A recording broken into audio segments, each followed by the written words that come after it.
বর্ষার দিনে সকালে জোড়া ইলিশ দেখে মনটা ভালো হয়ে গেল, তো লেগে পড়লাম রান্নায়। গাঠি কচু দিয়ে আজকে কাঁচা ইলিশ মাছের ঝোল তোমাদের সামনে আমি রান্না করে দেখাবো। তার জন্য লাগছে এখানে গাঠি কচু কেটে ভালো করে ধুয়ে রেখেছি, মাছটাকেও ভালো করে ধুয়ে হলুদ লবণ দিয়ে রেখেছি। লাগছে চেরা কাঁচা লঙ্কা ফোড়নের জন্য, কালো জিরে, হলুদ লবণ লঙ্কার গুঁড়ো কালার আসার জন্য, আর তেল। প্রথমে কড়াইতে তেল গরম করে কালো জিরে ফোড়ন দিয়ে গাঠি কচুগুলো হালকা করে ভেজে পরিমাণ মতো হলুদ ও লবণ দিয়ে আর কাঁচা লঙ্কা দিয়ে ভালো করে নাড়াচাড়া করে যখন ভাজা হয়ে যাবে উপর থেকে শুকনো লঙ্কা গুঁড়ো দিয়ে একটু নাড়াচাড়া করে দিয়ে দেবো জল। জল টকবক করে যখন ফুটে উঠবে তখন কাঁচা মাছগুলো উপর থেকে সাজিয়ে দেবো।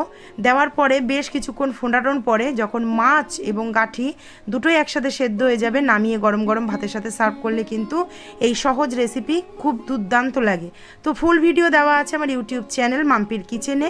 আজকের রেসিপিটা ভালো লাগলে অবশ্যই তোমরা একটি কমেন্ট করো বা লাইক করে দিও। আজকের মতো ভিডিও এখানেই শেষ করলাম।